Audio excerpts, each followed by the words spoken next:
So another important function that you need to be aware of are the links. Links are very important if you want to send a person a link so that they can book with you. You want to put the link on your website.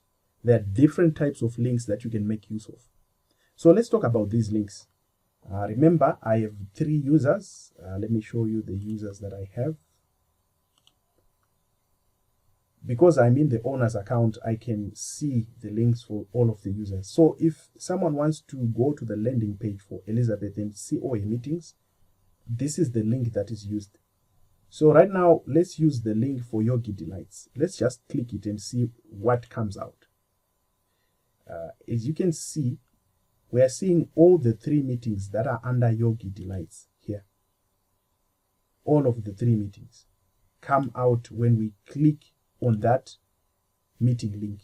So we can actually copy it and make use of it. All we need to do is to copy it or click it. It will still work. If we come here, we can copy it like that, copy the link and make use of it. There you go. So you can actually send this link to someone and they now go to your landing page and they can book a meeting. So once they click one of these boxes, it takes them to the booking page and the person can complete the meeting booking. Now, the second type of link that we have is a meeting link for a specific event. So let's say we want this specific event, which is the second sales meeting.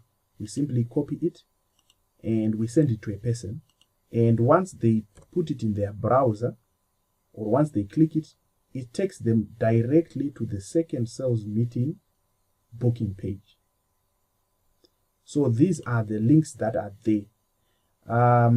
You can actually hide a meeting from a landing page. Let's say we don't want to see this second sales meeting appearing in the landing page for Yogi Delights.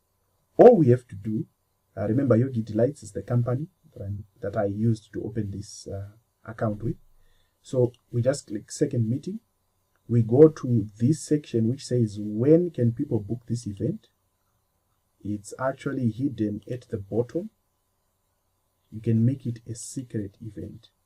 So people cannot access it on your landing page. This does not mean it's inactive. People simply cannot see it on your main landing page. So remember, when we clicked the landing page, we had 3 meetings. So when we click it now, there are only 2 meetings. We made the other one a secret event. So you'd find that secret events have got this icon, which shows that we've made it secret. People cannot see it on the main booking page. This, however, does not mean a person cannot book this meeting. We simply copy the link that is directly linked to that event and we send it to a person. In this case, when they put it in their browser, they are able to access the booking page. So another function that we can make use of and a link that we can get, we find it on once-off meetings. Let's say you want to pick out a time that you want someone to book a meeting with you. You want to constrain them to a particular time where they can book with you. So you click on a once-off meeting. Once you do that, you click on the duration of the meeting, which is probably 15 minutes here. And then you click on the schedule that you want to use, and you want to use the Yogi time schedule. The next thing that you have to do is to look for a time that is available that you can make use of. In this case, let me look for a time which is free. Let me reserve a time. Right, I have reserved from 11 to 11:15. So this person can only book at 11 to 11:15. So one time is selected. I can select multiple times. For example, I can also give them 2 times that they can select. Right? If I want to remove one of the times, I can remove it here. So let's give them 2 times that they can select, and we click next. Once that is done, on this, we now choose the location. I want it to be on Zoom. Right? You can rename the meeting name, and you can reserve the times to say no one else can book on these meeting times. So on your main schedule, no one can book except these people. Then you publish the meeting.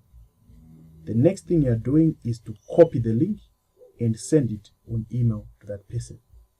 Once that's done, you go back to your main page. So these are the links that you can expect to find when you're using Calendly.